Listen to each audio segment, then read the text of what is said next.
Elias Thorne came to the mountains to outrun memories that had the persistence of shadows, stretching long in the morning and disappearing only into the greater darkness of night.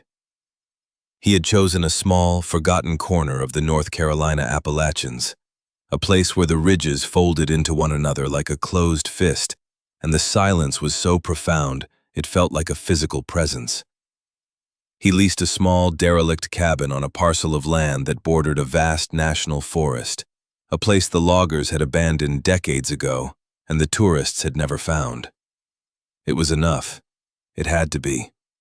He moved with the quiet economy of a man who had spent years making his body an instrument of purpose, not comfort.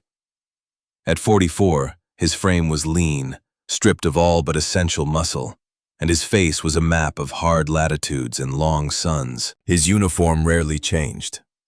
An old olive M65 field jacket, its fabric softened to the texture of river moss. A rotation of plaid flannel shirts, their colors muted by 100 washings. Worn cargo pants and a pair of leather boots that had molded to his feet like a second skin.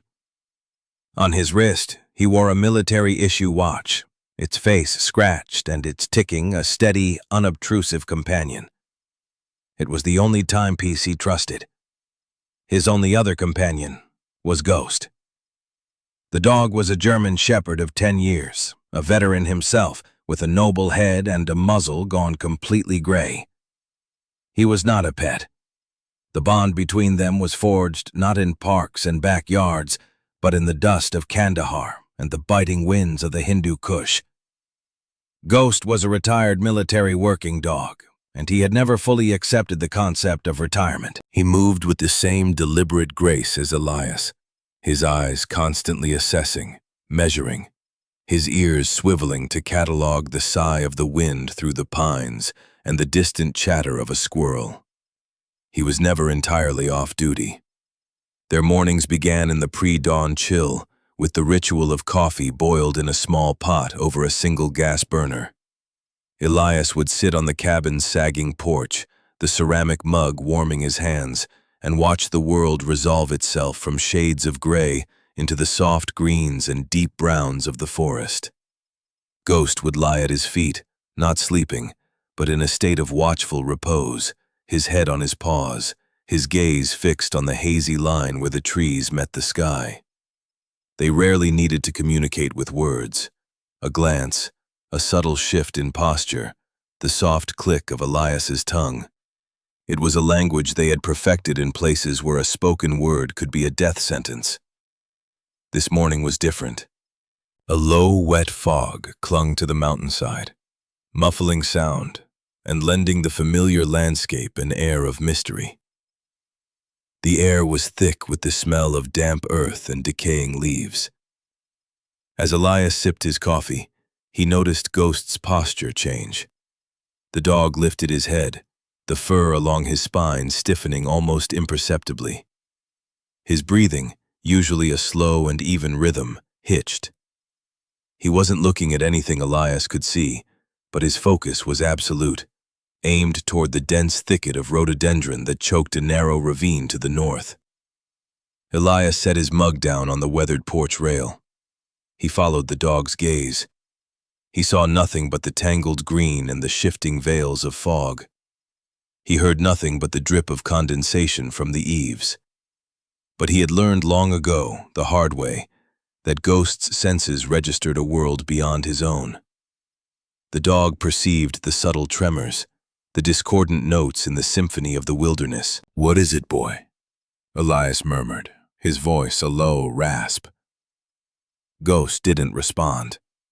He rose to his feet in a single fluid motion, a low rumble starting deep in his chest. It wasn't a bark, not an aggressive growl, but something else entirely, a vibration of profound unease. It was the same sound the dog had made moments before an IED had turned the road ahead of their convoy into a crater of fire and shrapnel. It was a sound of wrongness. Elias stood, his own body tensing in response. He scanned the woodline again, his eyes tracing the patterns of bark and leaf, searching for the anomaly, the shape that didn't belong. There was nothing. Just the trees, the fog, and the immense, listening quiet of the mountain. Yet the feeling persisted, a cold prickle on his skin. The mountain held its breath, and for the first time since he had arrived, Elias felt like an intruder. He trusted the dog. He always trusted the dog. Something was out there, hidden in the fog, waiting. He finished his coffee in 2 swallows, the last of it cold against his tongue. He went inside the cabin, the floorboards groaning under his weight. The single room was sparse, disciplined. A cot, a small table, a single wooden chair, and his Eberly stock half-track backpack leaning against the wall, always packed, always ready. It was a habit he couldn't break, this state of perpetual preparedness. He strapped the pack on, the familiar weight a small comfort, and checked the small folding knife clipped to his pocket. He didn't carry a firearm. He had left that part of his life behind, or so he told himself. When he stepped back onto the porch, Ghost was waiting, his body angled toward the ravine, a clear and silent question in his eyes. Elias gave a single, sharp nod. That was all it took. The dog moved off the porch, not with the bounding energy of a typical canine, but with the purposeful, ground-eating gait of a tracker on a scent. He didn't run ahead. He led, pausing every few yards to look back, ensuring Elias was with him. They entered the trees, and the fog swallowed them whole. The world shrank to a radius of 20 feet. The air grew cooler, heavy with the scent of pine and wet stone. The only sounds were the soft crunch of their footfalls on the damp earth and the steady drip of water from unseen branches. Elias moved as Ghost did, placing his feet carefully, his senses on high alert. His training, buried under layers of forced peace, resurfaced. He noticed the bent twig, the patch of disturbed moss. He was no longer a man escaping his past. He was an operator moving into an unknown situation. Ghost led him not along the deer trail they usually followed, but deeper into the ravine, through the tangled mess of rhododendron. The broad, waxy leaves brushed against Elias's jacket, cold and wet. The branches clawed at him, forcing him to stoop and push his way through. It was a place no one would go by choice. The ground grew steeper, slick with mud and loose rock. After 10 minutes of hard going, Ghost stopped. He stood stock still, his tail low and rigid, his nose pointed toward a small, almost vertical section of the ravine wall. It was a mess of exposed roots and eroded soil, held together by a thick carpet of moss. To Elias, it looked like nothing. Just another piece of the unforgiving landscape. But Ghost was insistent. He let out a soft whine, a sound of frustration. He looked from the wall of earth back to Elias, then back again. Then, he did something he rarely did without a command. He began to dig. His powerful front paws tore at the moss and soft dirt, sending clumps of it tumbling down the incline. He worked with a frantic, focused energy that was entirely out of character for the disciplined old dog. Elias watched him for a moment, the cold unease in his gut tightening into a knot. "Easy, boy. What have you found?" Ghost ignored him, digging deeper. A metallic scrape echoed in the quiet ravine. The dog paused, whining again, and pawed at something half buried in the dark soil. Elias moved closer, crouching beside his partner. He reached into the shallow hole Ghost had dug, and his fingers brushed against something cold, hard, and impossibly straight. He pulled away the remaining dirt. It was a line of rusted metal, a flat edge about an inch wide, running vertically into the earth. It wasn't a rock. It wasn't a root. It was man-made. He brushed more soil away, following the line upward. It was the edge of a frame, a window frame. Covered in a half-century of forest debris and soil, but unmistakably a window frame. He stood up and took a step back, his eyes scanning the entire section of the ravine wall. Now that he knew what to look for, he could see it. A faint, almost imperceptible outline, the gentle curve of a roofline, the subtle bulge of a fender, all of it swallowed by the earth, camouflaged by a thick blanket of moss and saplings that had taken root in the accumulated soil. It was a vehicle, a large one, and it was buried, nose down, in the side of the mountain. A tremor went through him, a feeling that had nothing to do with the cold. This wasn't an old farmer's forgotten tractor. The shape, the hard utilitarian lines he could just barely discern beneath the living skin of the forest, was familiar. He had seen vehicles like it in old photographs, in documentaries, in museums. The rounded fenders, the tall, flat grille suggested by the contours of the earth. He grabbed a sturdy fallen branch and began to use it as a probe and a scraper, working alongside Ghost. The dog, sensing his master now understood, stopped his frantic digging and stood guard, a silent gray sentinel in the fog. Elias worked methodically, his movements precise. He wasn't just digging. He was excavating, uncovering. He cleared a larger section of the metal, scraping away the rust and grime. He uncovered a door, rusted, dented, but intact.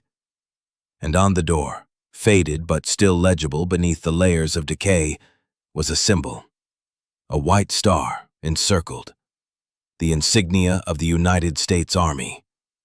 Below it, a cross, painted in a faded, flaking red. Elias fell back on his heels, the branch dropping from his hand. He stared, his breath misting in the cold air. It was a military ambulance, an old one, a World War II-era Dodge WC-54 by the looks of it. Here, in the middle of nowhere, driven into the side of a mountain and left for the forest to reclaim. It made no sense. This area had been used for training maneuvers back in the 40s. He knew that from a historical marker in the nearest town. But a training accident would have been recorded, the vehicle recovered. This felt different. This felt deliberate. The way it was driven into the soft earth of the ravine. The way the forest had been allowed to grow over it, sealing it in. It wasn't crashed. It was hidden. Ghost nudged his hand with his cold nose, bringing him back to the present. The dog's eyes were fixed on him, calm now, as if to say, "See, I told you." Elias absently stroked the dog's head, his own mind racing. Who would drive a military ambulance into a ravine and leave it? And why? He ran his gloved hand over the cold metal of the door. The handle was a solid piece of rusted iron. He wrapped his fingers around it, set his feet, and pulled.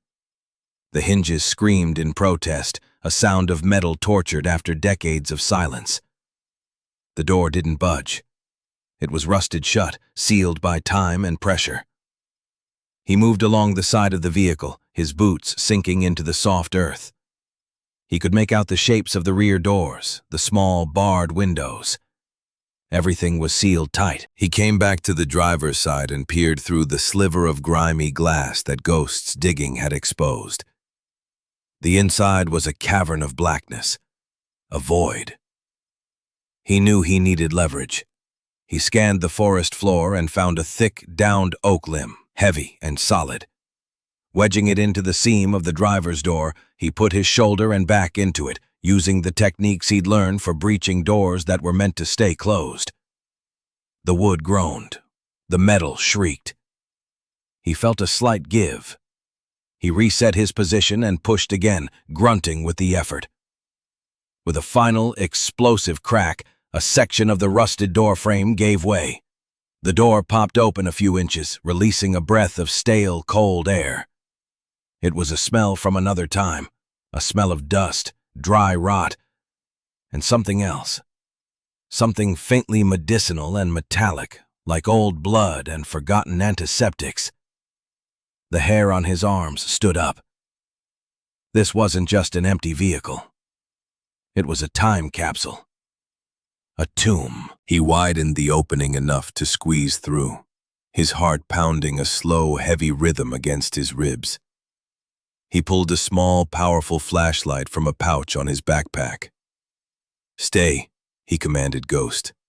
The dog sat, his ears erect, his gaze locked on the dark opening, a statue of pure vigilance. Elias slid inside. The driver's seat was a skeleton of rotten upholstery and exposed springs.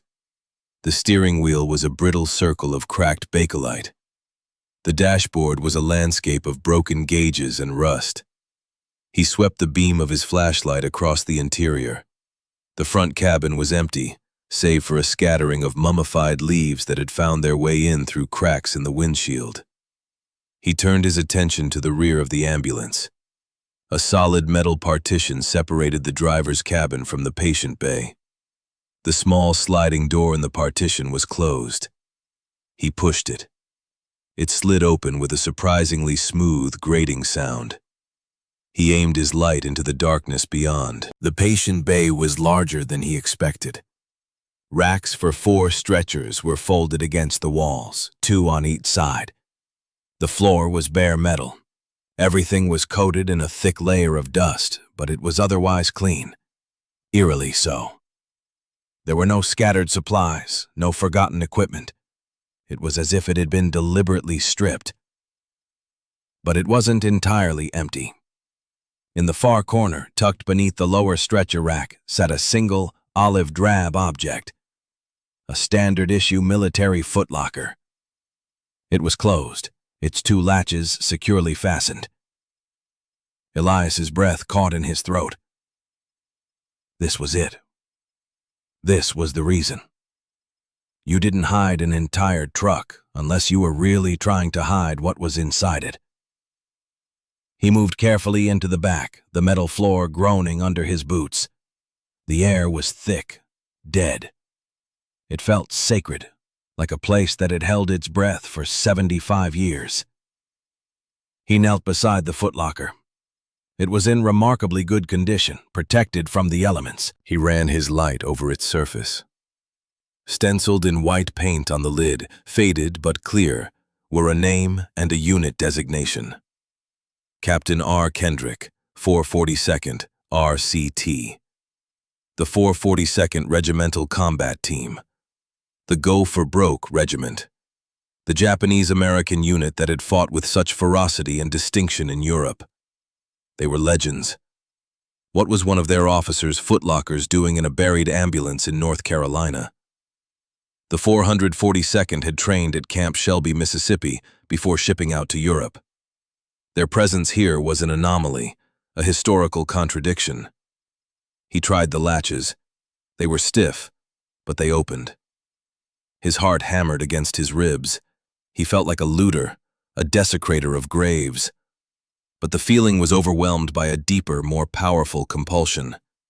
The need to know.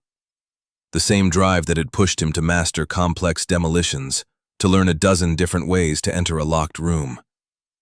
He lifted the lid. The hinges creaked, the only sound in the confined space. The beam of his flashlight fell upon the contents. There was no treasure, no weapons, no gold. It was filled with paper. On top lay a thick, leather-bound ledger. Beside it, a bundle of letters tied with a faded ribbon and a small canvas roll. Elias gently lifted the ledger. Its cover was embossed with the same name as the footlocker. He opened it to the first page. The handwriting was neat, precise. The ink faded from black to a soft brown. October 1944, Vosges Mountains, France. Elias felt a jolt, a dizzying sense of temporal dislocation. The Vosges. He knew the stories. The lost battalion.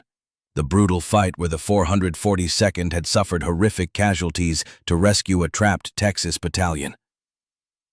But the ledger wasn't about that. The entry described something else. Order received from command, 0600 hours. Unofficial, off the record. A platoon from Baker Company has been cut off during a reconnaissance mission north of the primary engagement zone. They are not the Texans. They are ours. Command has designated them expendable. Political situation delicate. We are not to attempt a rescue. We are to hold our position. Elias read on, his light trembling slightly. The entries that followed were a chronicle of defiance. Captain Kendrick had disobeyed the order. He and a small hand-picked team of medics and riflemen had taken this ambulance, marked it with false unit numbers, and driven into the German-held forests under the cover of a freezing rainstorm. The ledger was a log of their journey. It listed the names of the men with him. It detailed their encounters with enemy patrols, the narrow escapes, the biting cold. It was a story of incredible courage, a secret mission to save their own, undertaken against direct orders. He turned a page. Found them. 22 men, alive, wounded, starving, but alive. Loaded the worst of the casualties. We can't take them all in one trip. The Germans are closing in.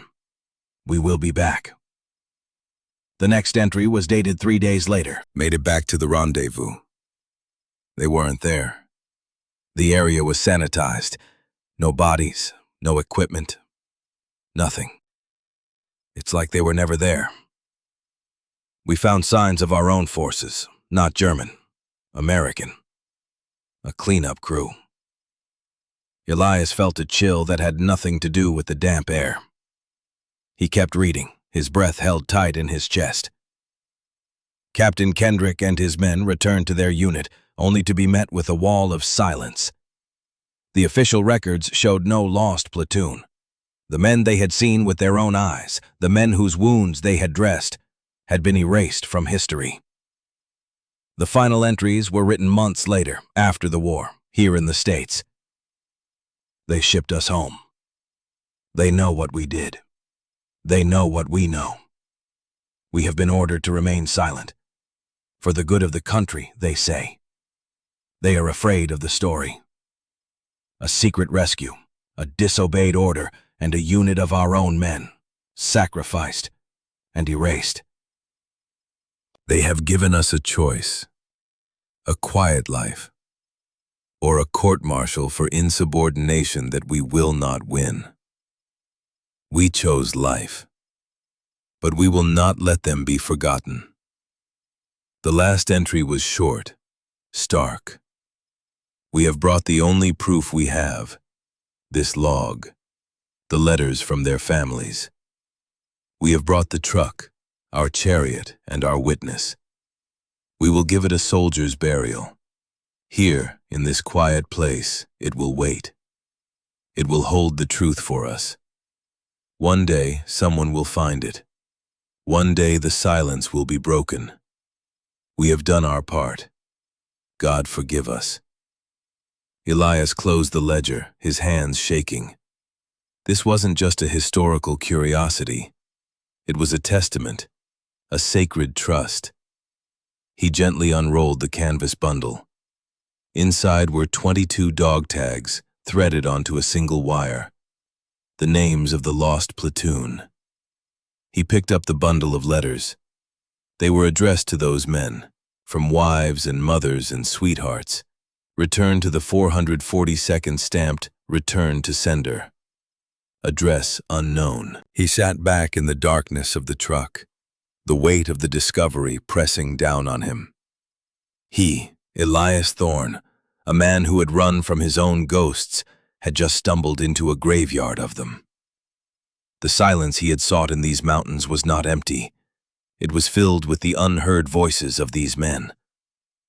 He looked at the dog tags again, running his thumb over the stamped metal. He froze.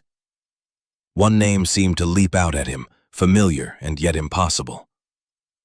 P.F.C.J. Miller. Miller. The same last name as the young SEAL he had lost in the Hindu Kush. The kid everyone called Jimmy. Elias remembered the file. Remembered Jimmy talking about his great-uncle, a soldier lost in World War II, a family mystery that had partly inspired him to enlist.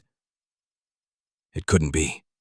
The odds were astronomical, and yet, in the cold, silent heart of the buried ambulance, he knew it was true. The past was never dead. It wasn't even past. It had reached out across 75 years and found him. A low growl from outside the truck snapped him out of his reverie. It was Ghost. A different growl this time. Low, steady, and menacing. It was the sound the dog made when a stranger approached. A threat. Elias shoved the ledger and the dog tags into his backpack and slid out of the truck, moving silently. He emerged into the gray light of the foggy morning and saw Ghost standing rigid, facing up the ravine. Through the mist, a figure was descending toward them. Elias needed to understand more.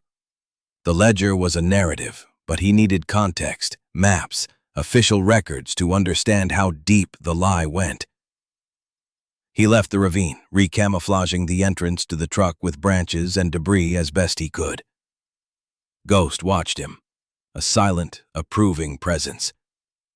The dog seemed to understand the gravity of the secret they now shared. The journey back to the cabin was different. The forest no longer felt empty. It felt watchful, pregnant with the story it had held for so long. The next morning, he drove his old pickup truck into the nearest town, a place called Harmony Creek. It was a small, sleepy town that time seemed to have largely forgotten, with a single main street lined with brick buildings from the early 20th century. He parked in front of the county courthouse, a stately, slightly tired-looking building with a tall clock tower that was stopped at 3:15.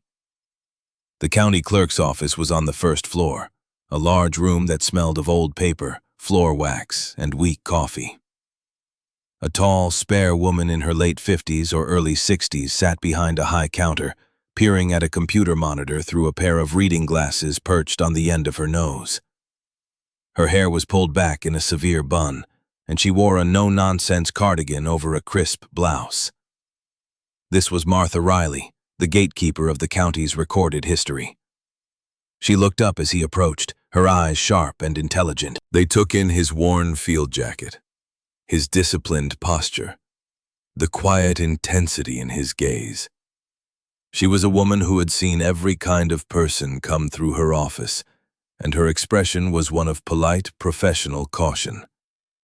"Can I help you?" she asked, her voice clear and steady. "I hope so," Elias said, keeping his own voice even.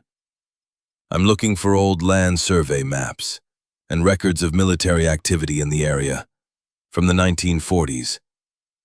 Martha raised an eyebrow. "That's specific. Most people who come in here are worried about their current property lines, not ones from 75 years ago. What's the interest?" Elias had prepared for this. He couldn't reveal the truck. Not yet. "I'm a historian. Amateur," he added, a slight, self-deprecating lie. "I'm researching the World War II training maneuvers that took place in the National Forest." She considered him for a long moment, her gaze unwavering. Elias met it without flinching. He was used to scrutiny. He knew she was assessing him, judging his intent. Finally, she seemed to come to a decision. She gave a small, almost imperceptible nod. "The old survey maps are in the archive room. Paper copies. We never got the budget to digitize anything before 1960, she said, a note of wry resignation in her voice. As for military records, the county wouldn't have much. That would be federal business. But there might be mentions in the county commissioner's meeting minutes from that era. Land use permits, that sort of thing. It'll be like looking for a needle in a haystack made of needles." "I've got time," Elias said. She led him to a heavy oak door at the back of the office and unlocked it. The air that wafted out was even older, drier.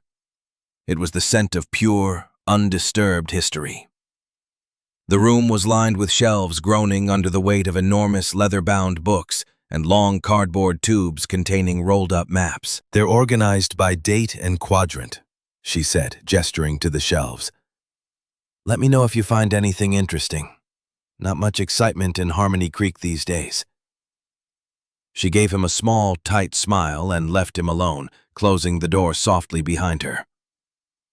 For hours, Elias worked.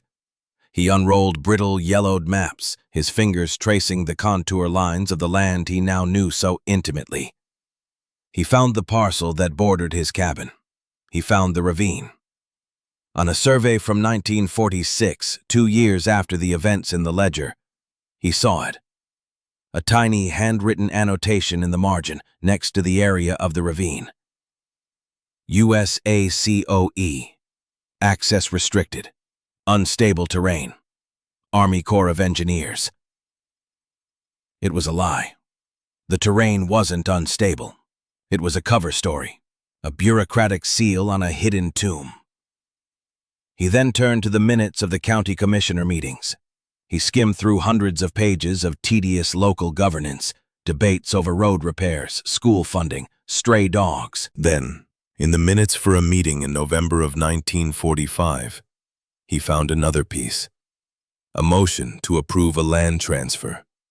A small, undevelopable parcel in the Green Valley sector of the National Forest, previously under federal jurisdiction for wartime training, is to be sold to a newly formed holding company based out of Delaware for the sum of $1. The company is named Viridian Holdings, LLC. Viridian. The name was generic, anonymous, a ghost corporation. They had buried the truck, then they had bought the land it was buried on. They had sealed the secret not just with dirt and trees, but with deeds and property law. It was thorough. It was professional. He felt a growing sense of pressure. This was bigger than he had thought. He needed more than just maps. He needed someone who could understand the historical context of the 442nd, someone who might know of whispers or rumors of a lost platoon. Martha had mentioned a local historian when he was leaving. He found Dr. Alistair Finch, living in a small, cluttered house on the edge of town, overflowing with books. Finch was a man in his 70s, with a shock of white hair and the mind as sharp as a shard of flint. He was a retired history professor who had made the 442nd his life's work. Elias was cautious. He didn't mention the truck or the ledger. He presented it as a hypothetical. Dr. Finch, in your research on the 442nd, have you ever come across any anecdotal evidence, any rumors, of a unit that went missing and was never officially acknowledged, specifically during the Vosges campaign? Finch stopped. A half-full teacup paused on its way to his lips. He peered at Elias over his spectacles. That's a very specific question, Mr. Thorne. The 442nd's history is one of the most thoroughly documented of any unit in the war. Every casualty is accounted for. They wouldn't just lose a platoon. But what if there was a reason to cover it up? Elias pressed. A politically sensitive situation. A disobeyed order. The old historian fell silent. He set his cup down, his eyes distant. In the Vosges, things were chaotic. Command was strained. There were factions within the Allied High Command who were deeply uncomfortable with the idea of the Nice soldiers. They saw them as a propaganda tool, but they didn't fully trust them. Some saw their incredible casualty rates not as a mark of bravery, but as a sign of reckless, undisciplined fighting. A story of a Japanese-American officer disobeying a direct order to save his own men, while white units were also in peril. That could have been used by those factions, Finch continued, thinking aloud. It could have been twisted, portrayed as them prioritizing their own kind over the broader mission. In the midst of that brutal campaign, such a story could have been politically catastrophic. It could have undermined the entire Nice project. Elias felt the pieces click into place. It wasn't just about covering up a disobeyed order. It was about protecting a fragile political narrative, even at the cost of erasing 22 men from history. So it's possible, Elias said, his voice low. Theoretically, Finch conceded, his eyes narrowing on Elias. But to prove such a thing, you would need a ghost. You would need testimony from the dead. I have it, Elias thought. I have the ghost. He returned to the ravine that evening as dusk was settling over the mountains. The fog had lifted and the air was crisp and clear. Ghost was at his side, his presence a warm, steady comfort. Elias felt a profound sense of responsibility settling over him. This was no longer a mystery to be solved. It was a duty to be fulfilled. He was the custodian of the truth. He worked by the light of a headlamp, using a small entrenching tool from his pack to carefully clear the rest of the driver's side door and the area around it. He needed to make it look like a natural discovery, an accident of erosion. He spent hours meticulously removing the dirt and debris, scattering it down the slope of the ravine. As he worked, his mind kept returning to the name on the dog tag. Jay Miller, Jimmy Miller's great uncle. He remembered the kid's open, earnest face, the way he talked about his family's unspoken loss as a weight they all carried. He remembered the mission in the Hindu Kush, the bad intel, the ambush, the firefight that had lasted for 18 hours. He remembered being pinned down, with 2 men wounded and Miller providing cover fire from an exposed position. The memory came back, sharp and unwelcome, a flashback in the cold mountain air. The crack of the sniper's rifle, Miller going down, the frantic calls on the radio, the command from higher up, "Extract now, you cannot hold that position, do not attempt recovery, that is a direct order." He had made the call. He had given the order to pull back, to leave Miller behind. It was the correct tactical decision. It had saved the rest of his team. But he could still hear the voice of his second-in-command in his headset. "We don't leave our people, Eli. We don't leave them." He had lived with that decision every day since. He had traded one man's life for 7 others, but in the cold calculus of his soul, it felt like a failure, an abandonment. He had followed his orders. Captain Kendrick had not. Now here he was, faced with another lost soldier named Miller, another man left behind. The symmetry was brutal, a cosmic joke with a punchline he didn't find funny. This time, there was no firefight, no direct order cracking in his ear. There was only a long, deep silence and a choice. He could walk away. He could seal the truck back up, let the forest keep its secret, and retreat back into his own quiet exile. Or he could see this through. He could give these men, and the man who tried to save them, the honor they were denied. He finished his work just before dawn. The side of the truck was now partially exposed, looking as if a recent landslide had washed away the earth that had covered it. He stood back, admiring his handiwork. It was plausible. It was deniable. He had his story. He was about to leave when Ghost, who had been lying patiently nearby, suddenly stood. A low growl rumbled in his chest. It was the same sound he had made the day before. The warning. Elias froze, killing his headlamp. He scanned the top of the ravine. 2 figures stood there, silhouetted against the pale pre-dawn sky. They were too far away to make out details, but they were not hikers. They stood with a stillness, a sense of purpose. They were observing, watching him. Elias's blood ran cold. He had been so focused on the past that he had neglected the present. He wasn't alone on this mountain. He grabbed Ghost's collar, pulling the dog close, silencing him with a soft touch. He backed away slowly, deeper into the shadows of the trees, his heart hammering in his chest. The 2 figures didn't move. They just watched. He had uncovered the secret, and now, the secret's keepers had found him. The confrontation came 2 days later. Elias had spent the intervening time in a state of heightened vigilance, his senses stretched taut. He stayed close to the cabin, watching the woods, but the figures did not reappear. It was a war of nerves, and he knew it. They were letting him know he was being watched, trying to spook him off. It was a mistake. Men like Elias Thorne didn't spook. On the third morning, a sleek black SUV, utterly out of place on the rutted dirt track, pulled up to the edge of his property. A man in his late 40s or early 50s stepped out.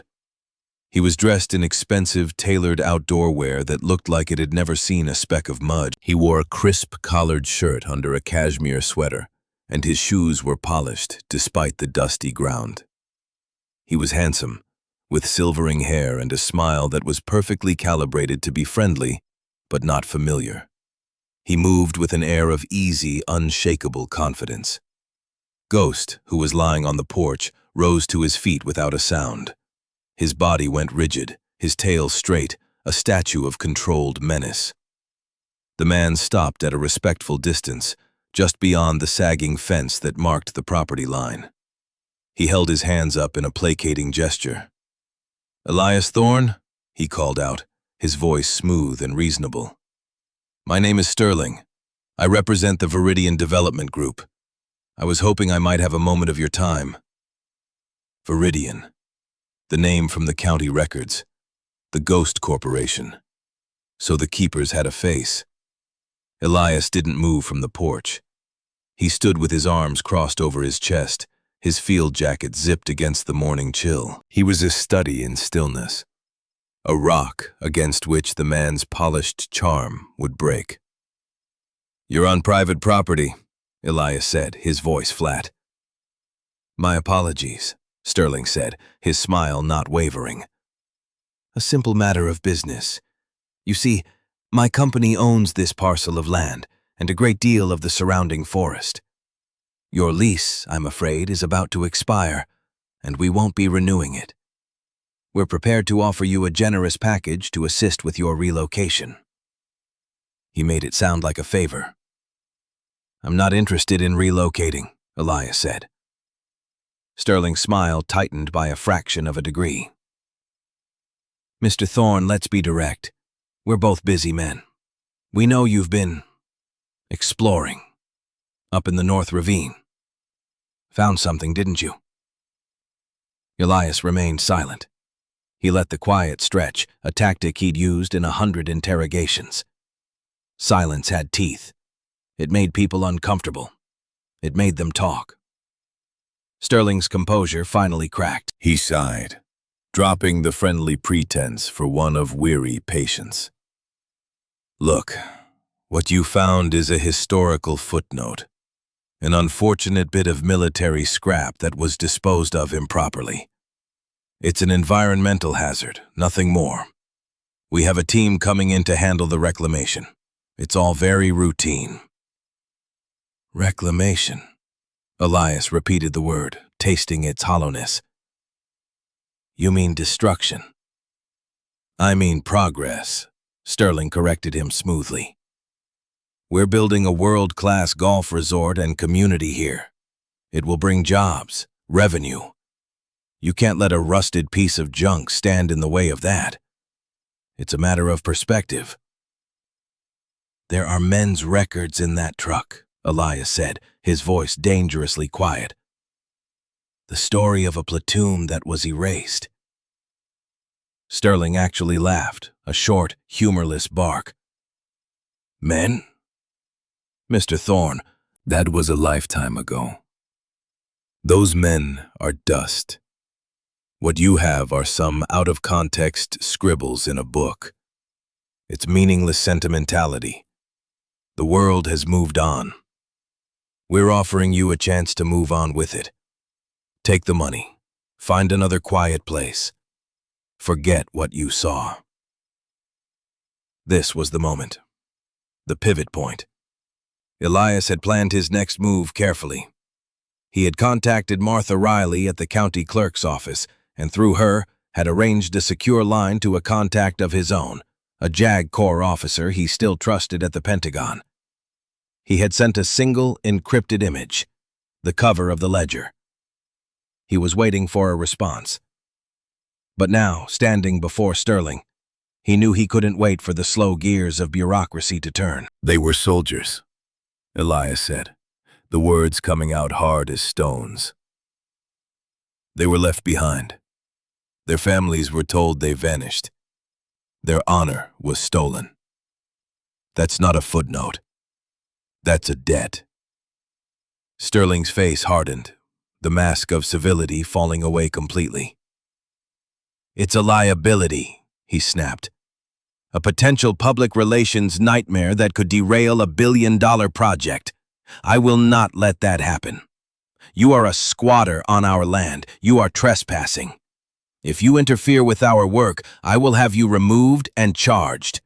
I will bury you in legal fees and public scrutiny. I will paint you as a disturbed, unstable veteran with a persecution complex. Who do you think they'll believe? You or me? It was then that Ghost made his move. The dog had been silent, a coiled spring of potential energy. He took 2 steps forward to the edge of the porch, and the low rumble in his chest deepened into a clear, unambiguous growl. He didn't bark. He didn't lunge. He simply bared his teeth, a flash of white against his dark muzzle. It was a declaration, a line drawn in the dirt. The dog's judgment was absolute, and it was clear who he saw as the threat. Sterling took an involuntary step back, his eyes fixed on the dog. The confident facade was gone, replaced by a flicker of primal fear. He was a man used to controlling environments with words and money. He was not equipped for this kind of elemental opposition. "Call off your dog," he hissed. "He's not a pet," Elias said calmly. "He's a partner, and he's a very good judge of character." Sterling stared at Elias, his eyes cold with fury. He was beaten for the moment, and he knew it. He straightened his sweater, trying to reclaim some of his lost composure. "This isn't over," he said, his voice tight. "My team will be here tomorrow at 600, with or without your cooperation. I suggest you be gone by then." He turned, got back into his pristine SUV, and sped away, leaving a cloud of dust hanging in the quiet morning air. Elias stood on the porch for a long time after the sound of the engine had faded. He looked at Ghost, who had relaxed his stance but was still watching the road. He put a hand on the dog's head. "Good boy," he murmured. The weight of the coming confrontation settled on him. Sterling wasn't bluffing. He would be back, and he would bring force. The storm was coming. Elias looked up at the mountains, which stood silent and immense against the blue sky. He had a promise to keep. He would not run this time. He would stay. The storm broke just after midnight. It came in fast from the west, a black wall of cloud that blotted out the stars and moon. The wind howled through the pines, a mournful, rising shriek. Rain came down not in drops, but in solid, wind-driven sheets that hammered against the roof of the small cabin. Thunder cracked overhead, so close and violent it seemed to shake the very foundations of the mountain. Elias was not in the cabin. He and Ghost were in the ravine, huddled in the lee of the buried ambulance. He was wrapped in waterproof gear, but the cold, driving rain found its way in, trickling down his neck. Ghost lay at his feet, his fur soaked, shivering slightly but resolute. Elias had spent the day preparing. He had used the entrenching tool to dig a narrow diversion trench, hoping to channel the inevitable runoff away from the exposed side of the truck. It was a futile gesture, he knew, but he had to do something. He had made his choice. He would not abandon this place. He would not abandon these men. His phone had buzzed late in the afternoon. A single, terse message from his JAG contact. Received. Authenticating. Stand by. This is big. He was no longer alone, but help was far away. For now, he was the sole guardian of the secret. At precisely 600, just as Sterling had promised, the headlights appeared. Two of them, powerful beams cutting through the rain-swept darkness at the top of the ravine. The low growl of diesel engines joined the chorus of the storm. Elias watched as two large flatbed trucks, one carrying a small bulldozer, navigated the treacherous, muddy track. A crew of 4 men in yellow rain slickers jumped out, their movements efficient and grim. Sterling was with them, directing the operation from the relative shelter of his SUV. They set up powerful work lights, flooding the ravine with a harsh, artificial glare. The rain glittered in the beams, turning the air into a swirling vortex of light and water. One of the men, a thick-set foreman, began barking orders. They were going to use the dozer to clear a path, then drag the ambulance out of the earth and onto the flatbed. It would be quick. It would be brutal. Elias knew he couldn't fight them. He was one man against a crew and a machine. Physical confrontation was a losing battle. He had to be smarter. He had to use the terrain, the storm, their own aggression against them. His mind, honed by years of asymmetrical warfare, began to work the problem. He watched as the bulldozer operator, a young man with a nervous energy, started the machine. Its engine roared to life, a deafening counterpoint to the thunder. The dozer lurched forward, its steel blade biting into the muddy slope, carving a rough road down toward the ambulance. One of Sterling's men was different from the others. He was older, his face weathered, and he moved with a familiar economy of motion. A former soldier, Elias guessed. While the others worked with a brutish efficiency, this man, whose name tag read Davis, seemed hesitant. His eyes kept flicking toward the ambulance, then back to Sterling, a flicker of conflict in his gaze. The dozer was halfway down the slope when it happened. The ground, already supersaturated by the relentless rain, could take no more. The section of the hillside just above the bulldozer, weakened by the machine's vibrations, gave way.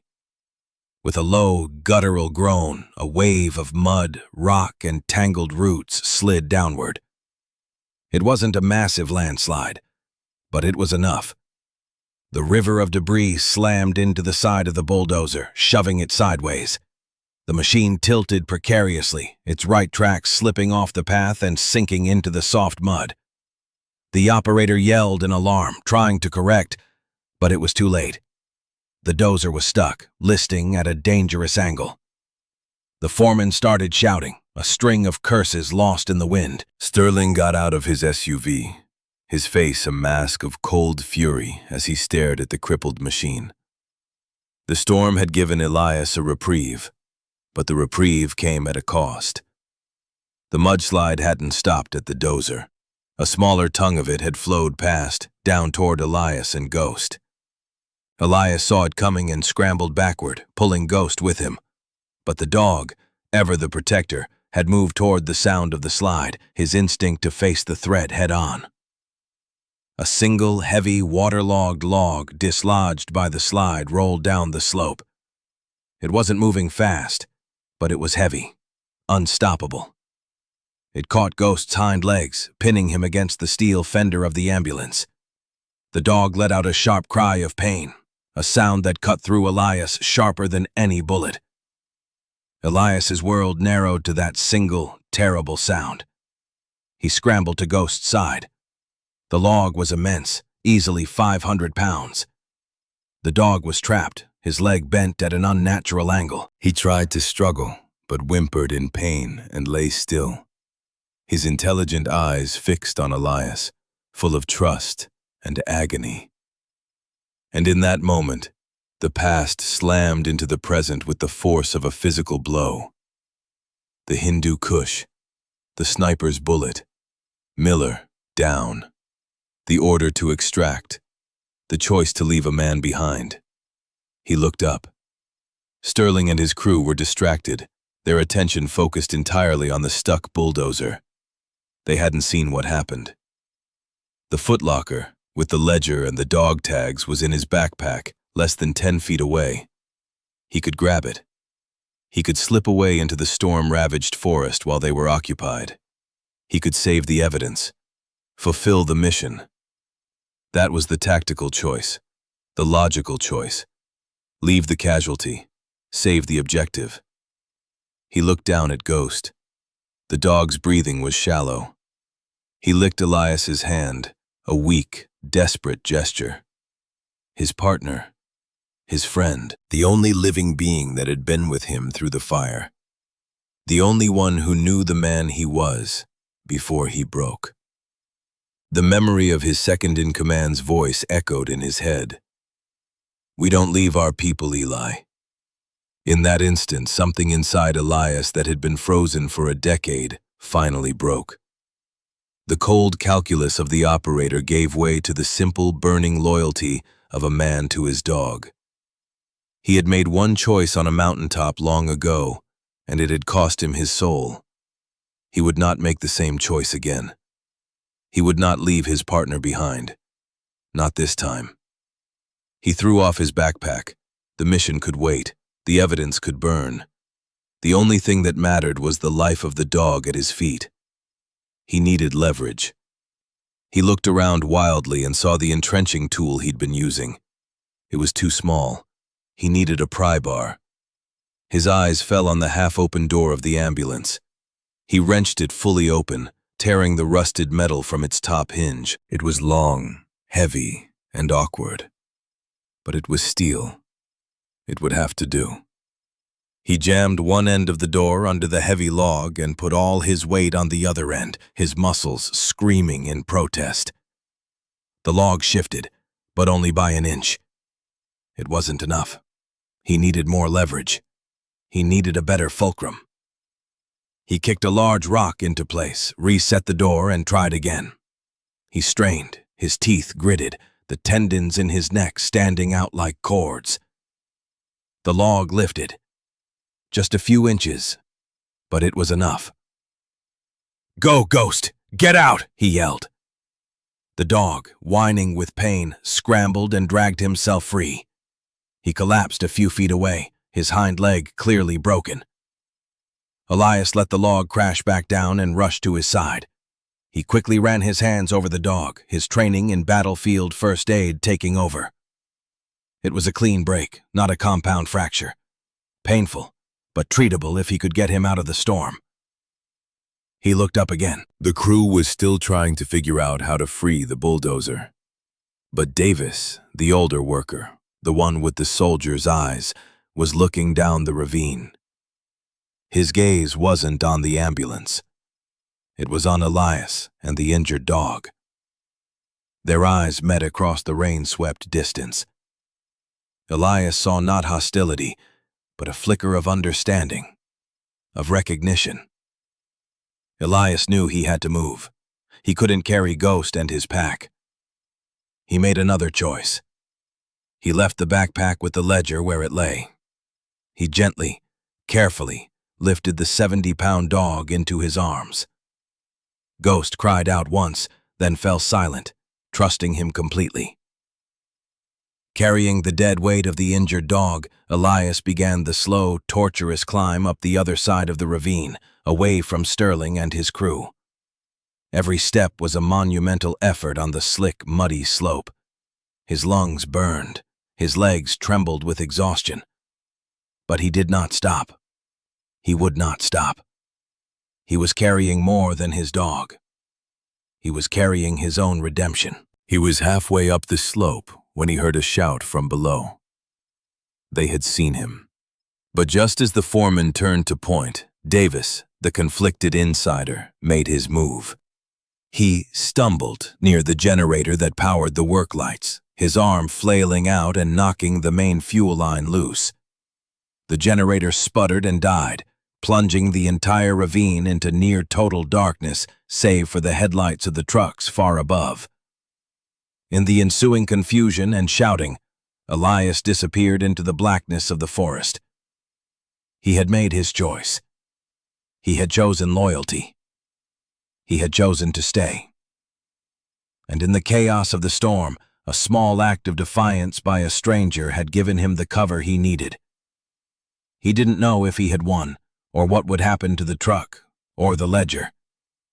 But as he pushed on through the trees, the warm, living weight of his partner in his arms, he knew he had not failed. The morning after the storm was unnaturally quiet. The rain had stopped, leaving the world washed clean and glistening. The sky was a pale, fragile blue. In the dim light of his cabin, Elias worked. He had splinted Ghost's leg as best he could, using 2 straight branches and strips torn from a t-shirt. The dog lay on a pile of blankets near the cold fireplace, sleeping fitfully, a low whimper escaping his lips now and then. Elias had given him a piece of his own prescription pain medication, a last resort he had saved for his own worst days. Elias sat at the small table, cleaning and oiling his folding knife, the repetitive, methodical action a balm to his frayed nerves. He didn't know what the dawn would bring. He had sacrificed the evidence to save his friend. Sterling would be back. The bulldozer would be freed. The truck would be destroyed, and the secret buried forever. This time under a layer of concrete and manicured grass. He had won a moral victory, but lost the war. A profound sense of failure, familiar and bitter, began to creep back in. A knock on the door made him jump. It was soft, hesitant. Ghost lifted his head with a low growl. Elias put a calming hand on the dog. He moved to the door, his body tense, expecting Sterling or one of his men. He peered through the small, grimy window. It wasn't Sterling. Standing on his porch was Martha Riley, the county clerk. Beside her was a man in the uniform of a National Park Service ranger. Elias opened the door. Martha's usually severe face was etched with concern. "Mr. Thorne," she said, her voice low. "Your contact at the JAG office called me. He couldn't reach you. He said you might be in trouble." "I am," Elias said simply. "The ledger," Martha said. They authenticated the photograph. Captain Kendrick, the unit. They found fragments of a classified after-action report from 1945 that corroborates the existence of a rogue humanitarian action that was subsequently expunged. They're taking it very seriously. Hope, a feeling so foreign he barely recognized it, flickered in Elias's chest. It might be too late. There's a development company. They were here last night. They're trying to destroy the site. "Viridian?" the ranger said, stepping forward. He was a tall man with a calm, authoritative presence. "We know them. They've been trying to strong-arm their way into a zoning variance for months. This morning we got an anonymous tip about illegal land clearing and potential desecration of a historical site in this quadrant." He glanced meaningfully at Martha. "We came to investigate." Elias led them to the ravine. The scene was one of chaos. The bulldozer was still mired in mud. The work lights were toppled. Sterling's expensive SUV was gone, but the 2 flatbed trucks remained, abandoned by the crew. And standing beside the half-buried ambulance, looking lost and uncertain, was Davis. He saw them approach and raised his hands. "I didn't know," he said, his voice strained. "Sterling just said it was scrap, old army junk. But when I saw him, and his dog, I was in the 101st. We don't leave people behind." He looked at Elias, a silent apology in his eyes. He then pointed to Elias's backpack, which was propped safely against the side of the truck, out of the mud. "I figured this was important." Elias's throat tightened. He walked over and picked up the pack. The ledger was safe. He nodded at Davis, a gesture of gratitude that went beyond words. The ranger took over, his professionalism absolute. He declared the area a potential federal historic site and an active investigation scene. He called in his team. Within hours, the ravine was cordoned off with official tape. Sterling's operation was finished. The polite antagonist had been defeated not by force, but by a quiet network of decent people doing the right thing. A determined clerk, a loyal JAG officer, a conflicted worker, and a man who refused to abandon his dog. 2 days later, another vehicle pulled up to the cabin. This one was a modest sedan, splattered with mud from the track. A woman got out. She was in her late 30s, with the same dark hair as Elias, and the same quiet intensity in her eyes, though hers was softened by a warmth he lacked. It was his sister, Sarah. He hadn't seen her in 3 years. He met her on the porch. They stood in silence for a moment, the years of distance a palpable space between them. Ghost, who knew her, thumped his tail weakly against the floorboards. "I got a call," she said, her voice thick with emotion. "From a general, somebody. He told me what you did. He said you were a hero." Elias shook his head. "No, I just stayed this time." "He also told me about the name on the dog tag," Sarah continued, her eyes welling with tears. "Miller. Mom's side of the family. Uncle John. The one who never came home from the war. The one nobody ever talked about." Elias looked at his sister, and for the first time in years, he truly saw her. He saw the shared history, the shared grief, the bond that his self-imposed exile had tried to sever. He had run to the mountains to be alone, but the past had followed him, not to haunt him, but to heal him. "He's home now," Elias said, his own voice cracking. Sarah stepped forward and wrapped her arms around him. Elias stood stiffly for a moment, a stranger to such contact, before his own arms came up and held her tight. He was no longer an island. He was a brother, a son, a part of a story much larger than his own pain. The government, in a rare display of speed and grace, acted decisively. The site was declared a National Historic Monument. A team of military archaeologists and historians arrived to carefully excavate the ambulance and its contents. The story of Captain Kendrick and the lost platoon of the 442nd became front-page news. The 22 men were posthumously awarded the medals they had earned, their names etched onto a memorial erected at the site. The debt was finally paid. Elias didn't leave. He took a job with the Park Service, watching over the land he had come to know so well. He and Ghost, now hobbling on a professionally set leg, made their rounds, their quiet companionship a familiar sight against the vast mountain landscape. His sister visited often. The silence between them was replaced by shared stories and easy laughter. One cool autumn evening, Elias stood on the overlook near the memorial. The bronze plaque gleamed in the setting sun, telling the story of the men who had been forgotten and were now remembered. Ghost sat beside him, his gray head resting on Elias's knee. The air was still. The long shadows of the mountains stretched across the valley.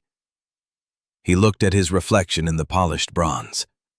He saw the lines on his face, the gray in his own hair. But the haunted look in his eyes, the one that had followed him from the Hindu Kush, was gone. In its place was a quiet calm, a peace he had not earned in battle, but in a moment of choice in a storm-swept ravine. He had chosen loyalty. He had chosen to honor a debt.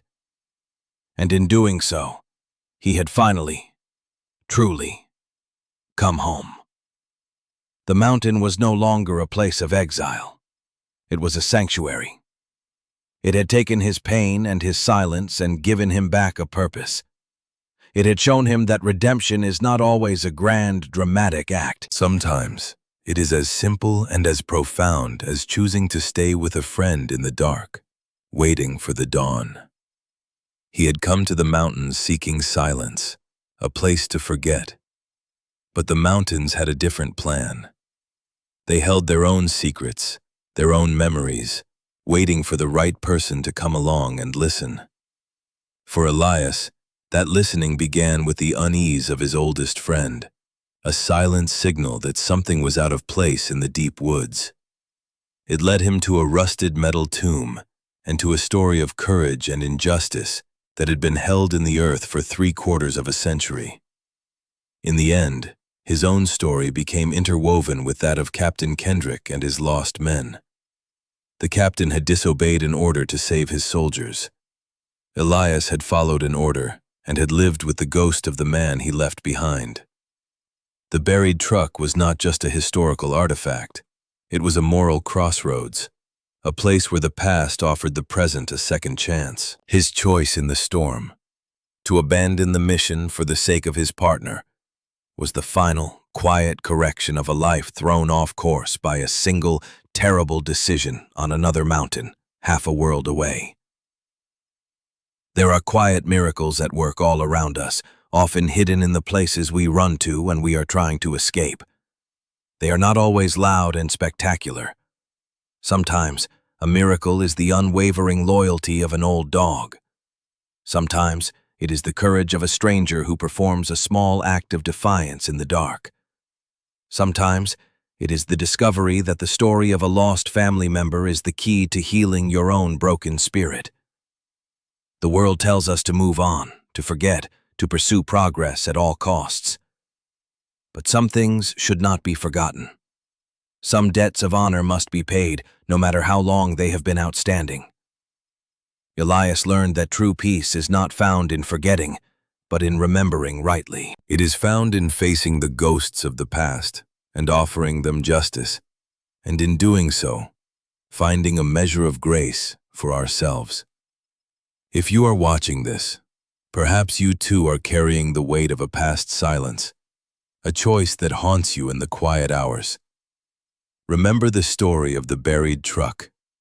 Remember that the strength to stay, to choose loyalty over logic, to honor the fallen, is a power that can reshape a life. God's work is often done in these quiet, forgotten places, through the steady love of His creatures and the unexpected courage of ordinary people. It is a reminder that no one is ever truly lost, and that it is never too late to make the right choice. May you find the strength to face your own ravines, and may you find that you are not, and have never been, truly alone.